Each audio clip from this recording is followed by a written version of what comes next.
بسم اللہ الرحمن الرحیم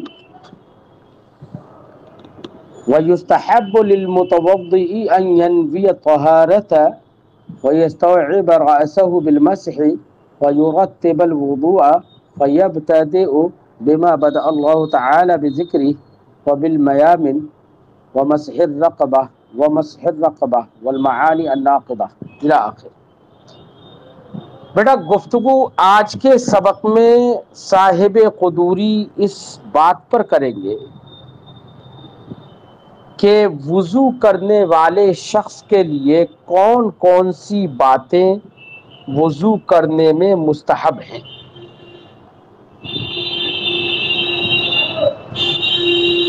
کون کون سی چیزیں کرنا وضو میں مستحب ہے، تو مستحبات وضو کو صاحب قدوری یہاں پر ذکر کرتے ہیں۔ فرماتے ہیں وَيُسْتَحَبُّ لِلْمُتَوَضِّئِ، توضأ، یہ توضأ کا معنی وضو کرنا، اور وضو کرنے والے کے لیے مستحب ہے، وضو کرنے والے کے لیے مستحب ہے۔ کیا مستحب ہے؟ ان ينوي الطہارۃ، کہ وہ طہارت اور وضو کی نیت کرے، یعنی نیت کرنا مستحب ہے۔ لہذا اگر کسی شخص نے نیت نہیں کی تو تارک سنت نہیں ہوگا، تارک مستحب ہوگا۔ يستحب للمتوضئ ان ينوي الطہارۃ، متوضی کے لیے مستحب ہے کہ وہ طہارت یعنی وضو کرنے کی نیت کرے، وضو کرنے کی نیت کرے۔ اب وضو کرنے کی جو نیت ہے وہ نیت کرنا یہ مستحب ہے، اور امام شافعی علیہ الرحمت والرضوان نے تو کہا ہے کہ نیت کا، اعمال کا مدار نیتوں پر ہے، اگر نیت نہیں کی تو ان کے نزدیک تو عمل ہی نہیں ہوگا۔ اس لیے ان کے اس ضابطے کے پیش نظر تو یہ بات سمجھ میں آتی ہے کہ اگر نیت نہیں کی وضو کرنے والے نے تو ان کے نزدیک وضو نہیں ہونا چاہیے۔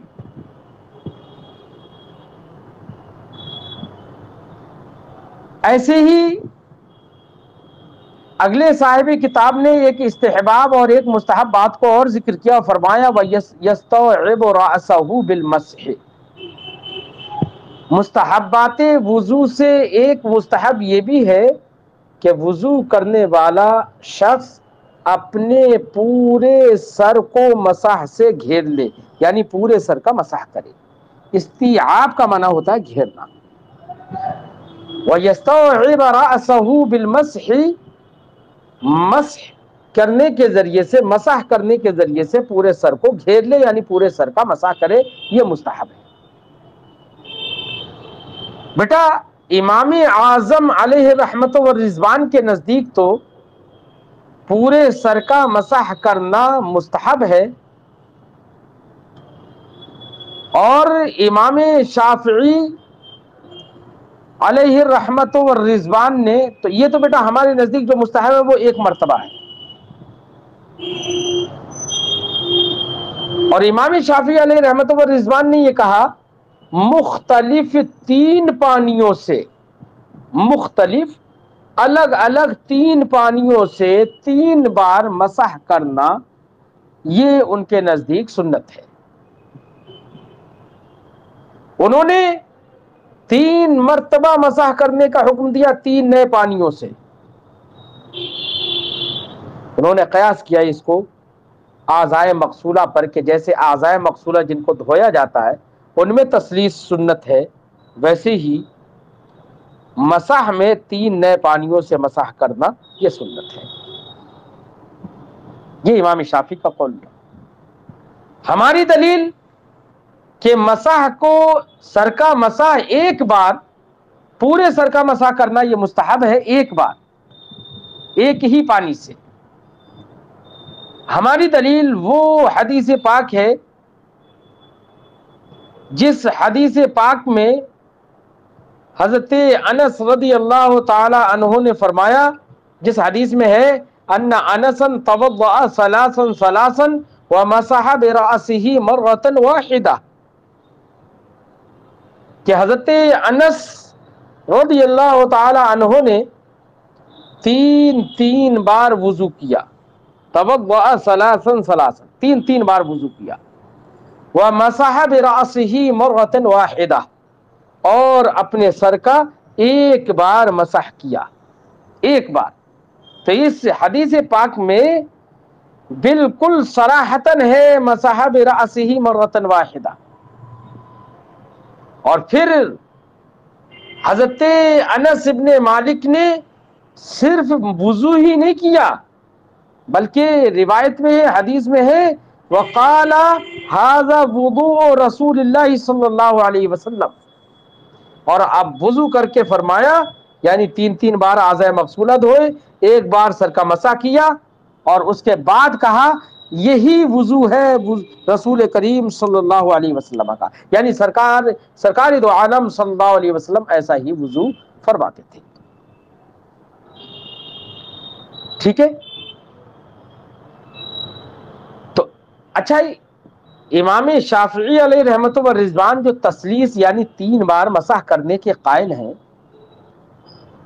وہ بھی ایسے ہی نہیں، ایک روایت میں تسلیس وارد ہوئی ہے، ایک روایت میں ہے 3 بار مسح کرنے کا قول۔ تو اس کا جواب احناف یہ دیتے ہیں کہ 3 بار کرنے کی جو روایت ہے وہ مائع جدید کے ساتھ نہیں ہے، بلکہ وہ محمول ہے مائع واحد پر، ورنہ ہر بار میں نئی طریقے سے اگر آدمی نیا پانی لیتا رہے 3 بار میں، تب تو 3 بار بھیگا ہوا ہاتھ اگر سر پر پھرائے گا تو بیٹا ہاتھ سر پر مسح نہیں بلکہ سر کو دھو لیا جائے گا 3 بار مسح کرنے سے۔ تو ہر نئے پانی سے ہر بار میں نیا پانی لیا تو پھر تو سر دھل جائے گا، جبکہ غسل اور مسح میں فرق ہے، اس لیے احناف نے اس کو مائع واحد پر ہی محمول کیا ہے۔ بات سمجھ میں آ گئی ہوگی۔ وَيُرَتِّبُ الْوُضُوءَ، اور صاحب قدوری فرماتے ہیں مستحبات سے یہ بھی ہے کہ وضو میں ترتیب رکھے گا، یعنی ترتیب امام اعظم علیہ الرحمت والرضوان کے نزدیک ترتیب وضو میں مستحب ہے۔ احناف کے نزدیک تو مستحب ہے، لیکن اس میں بھی امام شافعی کا اختلاف ہے۔ امام شافعی رحمت اللہ تعالی علیہ وضو میں اعضائے وضو کے دھونے کی جو ترتیب ہے اس ترتیب کو وہ فرض قرار دیتے ہیں۔ کیا قرار دیتے ہیں؟ فرض۔ وہ کہتے ہیں کہ ترتیب وضو میں فرض ہے۔ دلیل ان کی یہ ہے کہ قرآن پاک میں فرمایا گیا ہے یا ایھا الذین اذا آمنوا اذا قمتم الى الصلاة فاغسلوا وجوهکم وایدیکم الى المرافق وامسحوا برؤوسکم وارجلکم الى الکعبین۔ وہ کہتے ہیں کہ دیکھیے قرآن پاک میں اللہ نے سب سے پہلے چہروں کے دھونے کا حکم دیا ہے۔ جب نماز پڑھنے کا ارادہ کرے، قیام الی الصلاۃ کا قصد کرے، تو اللہ نے حکم دیا کہ تو پہلے چہروں کو دھو، فاغسلوا وجوہکم وایدیکم، پھر اس کے بعد کہا کہ ہاتھوں کو دھو، وامسحوا برؤوسکم، اور اپنے سروں کا مسح کرو، وارجلکم الی الکعبین، اور اپنے پیروں کو ٹخنوں تک دھو۔ تو اللہ تعالیٰ نے ترتیب بار اس کو ذکر کیا ہے۔ تو قرآن پاک میں جب ترتیب بار ہے تو امام شافعی فرماتے ہیں کہ وضو میں ترتیب فرض ہے، اس سے انہوں نے فرضیت کا قول کیا۔ ہمارے نزدیک یہ ہے کہ دیکھیے قرآن پاک میں یہ تو کہا گیا یا ایھا الذین آمنوا اذا قمتم الی الصلاۃ، جب تو نماز کا قصد کرو، فاغسلوا تو فا آیا تو ہے، بات صحیح ہے کہ قصد کرنے کے بعد فوراً ہمیں وضو کرنا ہے، اور اعضائے وضو کا جو ذکر قرآن میں ہے تو ایسی صورت میں امام اعظم فرماتے ہیں وہاں پر واو ہے، فاغسلوا وجوہکم وایدیکم، ٹھیک ہے، اپنے چہروں کو دھو اور ہاتھوں کو دھو، تو واو آیا ہے نا اس کے بعد۔ اور جب واو آیا تو بیٹا جتنے بھی معطوفات ہیں وہ سب کے سب، واو چونکہ جمع مطلق کے لیے ہوتا ہے، ترتیب کے لیے نہیں ہوتا ہے بالاتفاق،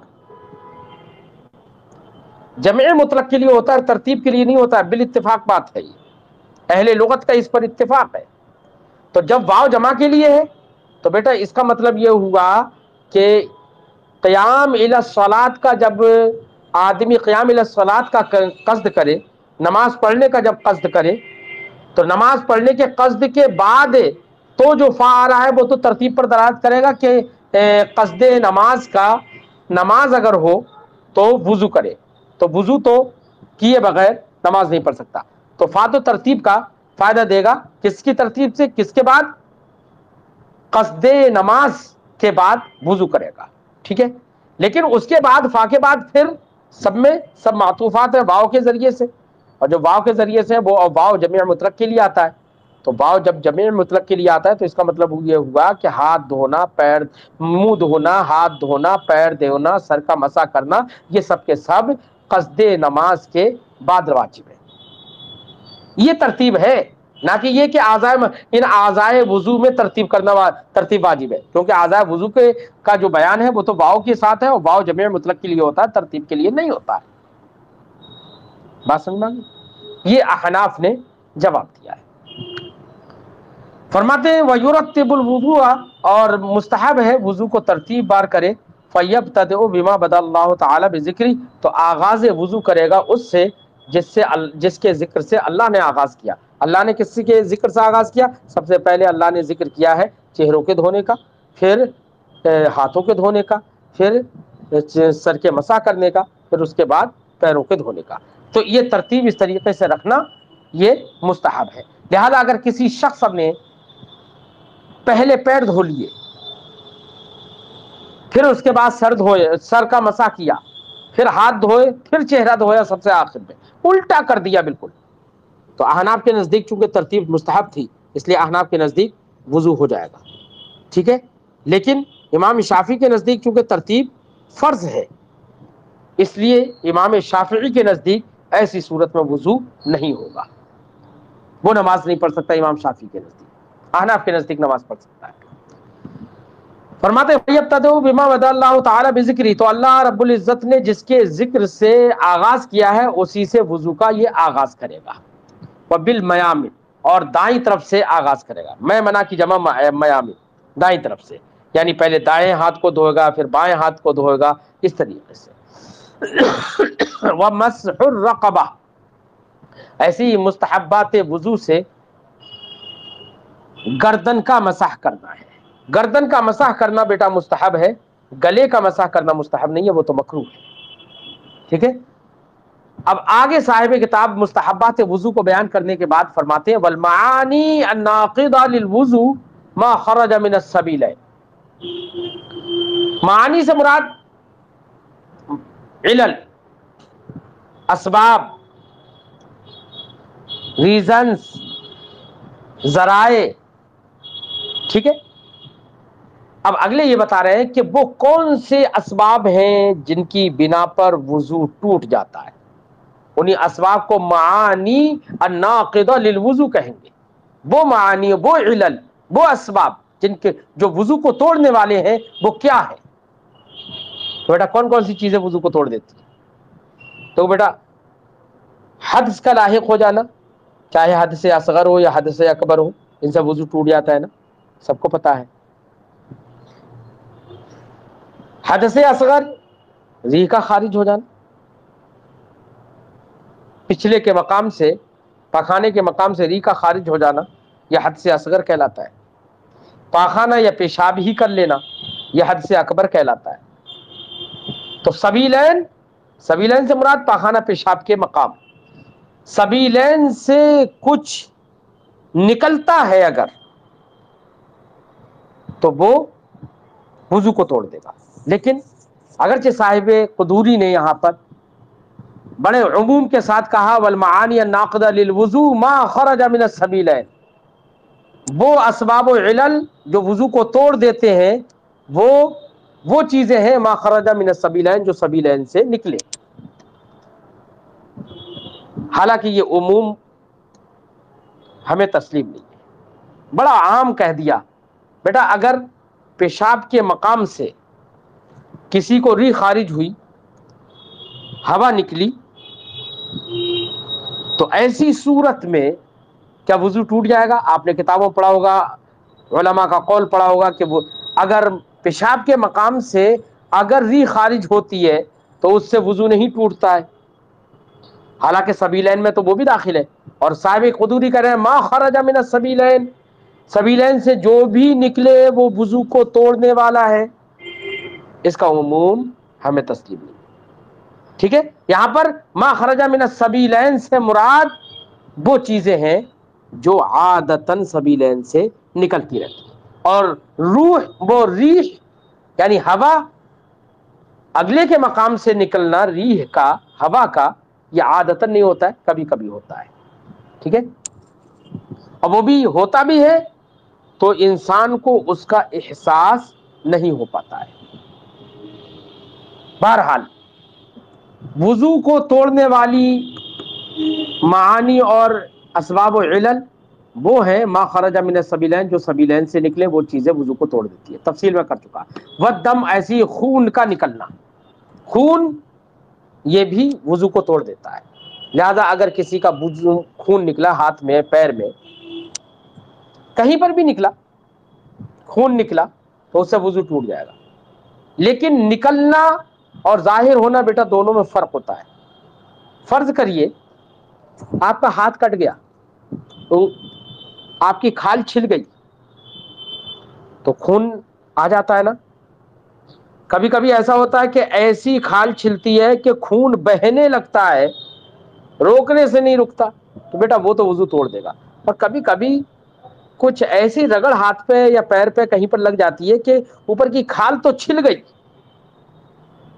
اور چھلنے کے بعد اندر سے لال لال دکھ رہا ہے، لگ رہا ہے جیسے کہ خون نکل جائے گا، لیکن وہ وہیں اندر کھال ہی پہ لال لال دکھا اور باہر بہا نہیں، تو اسے کہتے ہیں ظاہر ہونا۔ تو بیٹا چمڑے کے نیچے تو خون ہے ہی، جیسے ہی چمڑا تھوڑا ہٹے گا خون ظاہر ہو جائے گا۔ یاد رکھیے خون کا ظاہر ہونا یہ وضو کو نہیں توڑتا ہے، خون کا نکلنا ہی وضو کو توڑتا ہے۔ تو نکلنے کا مطلب یہ ہے کہ خون نکلے اور ادھر ادھر بہہ جائے، ایسی جگہ پر بہہ جائے جس جگہ کو وضو یا غسل میں دھونا واجب ہو یا مستحب ہو۔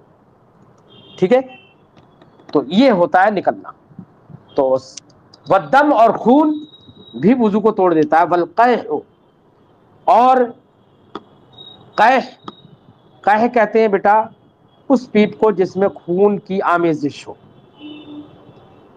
وصدید، صدید کا معنی پیپ جو پھوڑی پھنسی سے نکلتا ہے، ایسی قیح اور صدید یعنی پیپ وغیرہ یا پیلا پانی ہی جو نکلے جسم سے، چھالے وغیرہ سے، اذا خرج من البدن، جب یہ سب کے سب ان میں سے کوئی بھی بدن سے نکلا، دو خرجہ کہہ رہے ہیں، ظاہرہ نہیں کریں، یاد رکھنا، کیونکہ ظاہر ہونے سے وضو نہیں ٹوٹتا ہے، خاص کر خون ہے نا، اور ہاں بہنے سے، نکلنے سے وضو ٹوٹتا ہے۔ فرماتے ہیں اذا خرج من البدن، یہ سب ناقض وضو ہیں، وضو کو توڑنے والی ہیں جبکہ یہ بدن سے نکلے، اور نکلنے کا معنی میں نے بتا دیا۔ فتجاوز، نکلے، فتجاوز، اب وہ نکلنے کی تفسیر کر رہے ہیں، فرماتے ہیں فتجاوز الی موضع یلحقہ حکم التطہیر، تو نکلا اور وہ تجاوز کر گیا ایسی جگہ کی طرف جس کو حکم تطہیر لاحق ہے۔ حکم تطہیر کا مطلب جس کو پاک کرنے کا حکم لاحق ہے، جس پر پاک کرنے کا حکم لگایا جاتا ہے، چاہے وہ وضو میں ہو یا غسل میں۔ ٹھیک ہے، تو وضو یا غسل میں، آپ وضو میں تو خیر چار چیزوں کو، چار اعضاء کو دھونے کا تطہیر کا حکم ہے، لیکن غسل میں تو پورے بدن کا ہے نا، لہذا کہیں سے خون نکلا اور وہ بدن کے کسی بھی حصے پر بہہ گیا، تجاوز کر گیا، تو اس کو غسل میں تو دھونا فرض ہی ہے نا، خون کو نہیں۔ ارے ناپاک آدمی ہو تو بدن کا پورے جسم پر، بدن اور پورے جسم پر پانی بہانا فرض ہے نا، تو پورے جسم کی تطہیر کا حکم ہے وہاں پر، لہذا ایسی جگہ پر، ایسی کسی جگہ پر نکل کر بہہ گیا تو وضو ٹوٹ جائے گا۔ حکم تطہیر جس کو لاحق ہو، یعنی غسل یا وضو میں جس کو دھونے کا حکم ہو، اگر کوئی ایسی جگہ ہے ہمارے بدن میں جس کو دھونا نہ وضو میں واجب ہو نہ غسل میں واجب ہو، دھونے کا حکم ہی نہ ہو، لہذا خون نکلا اور وہاں پر بہہ گیا، تو بیٹا وہ وضو کو نہیں توڑے گا۔ فرض کریے آپ کے کان کے سوراخ کے اندر، آپ کے کان کے پردے کے پاس، کیا کان کے پردے کے پاس کی جو جگہ ہے اس کو غسل میں دھونا فرض ہے یا وضو میں دھونا فرض ہے؟ نہیں ہے فرض نا، لہذا کان میں خون نکلا اندر، اور وہ اندر ہی اندر کان کے پردے یا کہہ لو کان کی جو غار ہے اس کے اندر ادھر ادھر بھر گیا اور باہر نہیں نکلا، تو بیٹا غسل یا وضو میں خون وہاں بہا تو ہے اپنی جگہ سے، لیکن ایسی جگہ پر بہا جس کو دھونے کا، جس کو پاک کرنے کا حکم وضو یا غسل میں نہیں ہے، اس لیے ایسی صورت میں ایسے خون کے بہنے سے وضو نہیں ٹوٹے گا۔ اسی لیے صاحب کتاب نے کہا اذا خرج من البدن، جب بدن سے نکلے فتجاوز الى موضع يلحقه حکم التطہیر، تو ایسی جگہ پر وہ تجاوز کر جائے کہ جس کو تطہیر یعنی غسل یا وضو میں جس کو پاک کرنے کا حکم لاحق ہوتا ہے، ٹھیک ہے۔ والقیء، اور قے کرنا، قے جو ہے وہ بھی وضو کو توڑ دیتی ہے، کیا قے وضو کو توڑ دیتی ہے۔ بیٹا قے الٹی جسے کہتے ہیں، الٹی کچھ لوگ پلٹی بھی کہتے ہیں، چاہے پلٹی کرے چاہے الٹی کرے چاہے سیدھی کرے، قے اگر کر دی تو وضو ٹوٹ جائے گا۔ لیکن قے بیٹا مختلف طرح کی ہوتی ہے۔ کھانا کھایا، اتنا ٹھوس لیا کہ اب سانس لینے کی جگہ نہیں تو باہر نکلنے لگا، یہ طبیعت ہی خراب ہو گئی، دل مچلانے لگا، اکتاہٹ ہونے لگی اور الٹی ہو گئی کھانے کی، تو بیٹا کھانے کی قے ہو یا پیٹ سے سیدھا سیدھا پانی نکل رہا ہے، کسی کو ڈائریا بن جاتا ہے نا تو کبھی پانی نکل رہا ہے، پانی پی رہا ہے، پانی نکل رہا ہے، تو کھانے کی قے ہو یا پانی کی قے ہو یا خون کی قے ہو، کسی کو برین ہیمپریج ہو جاتا ہے، سر کی نس پھٹ جاتی ہے تو خون کی الٹیاں ہوتی ہیں، اسے عام طور سے دیکھا گیا ہے، تو خون کی اگر الٹی ہے ہر صورت میں وضو ٹوٹ جائے گا۔ ہاں بلغم کی اگر قے ہو جاتی ہے کسی کو، بلغم کی قے، تو بیٹا بلغم کی قے مطلقاً یہ وضو کو نہیں توڑے گی۔ لیکن امام ابو یوسف علیہ رحمت و رضوان نے یہ کہا کہ اگر بلغم پیٹ سے آ رہی ہے نکل کر تو وضو توڑ دے گی، امام ابو یوسف نے یہ کہا۔ بہرحال قے کی بات ہو گئی، والقے، اور قے وضو کو توڑ دیتی ہے، کب؟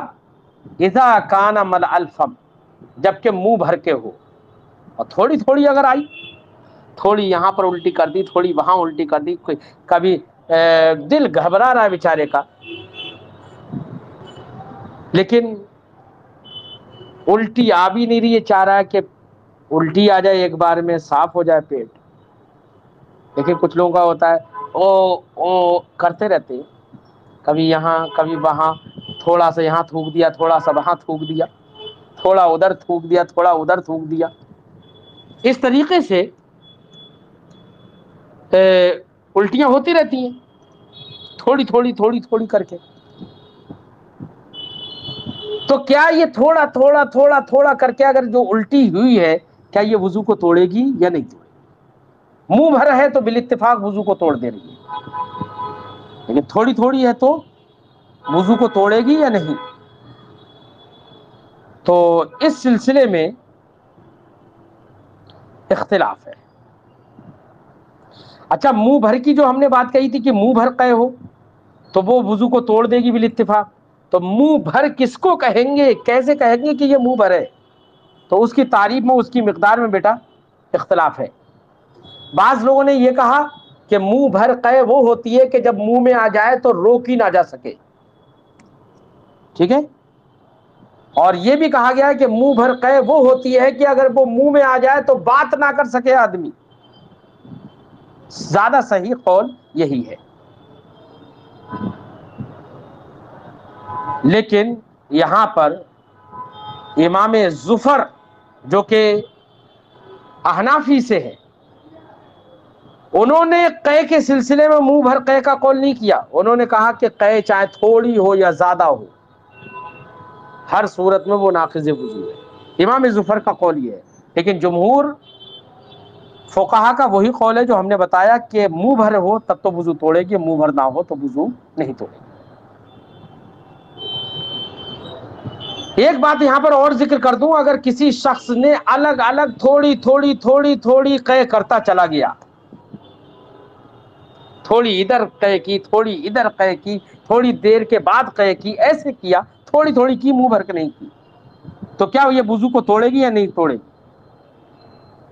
تو اس سلسلے میں امام ابو یوسف اور امام محمد کا اختلاف ہے. امام ابو یوسف علیہ رحمت و رضوان فرماتے ہیں کہ اگر مجلس ایک ہے, کیا ہے؟ مجلس ایک ہے. مثلا میں ابھی پڑھا رہا ہوں, آپ پڑھ رہے ہیں, اسی مجلس میں جب تک یہ درس چل رہا ہے وہ ایک مجلس کہلائے گی.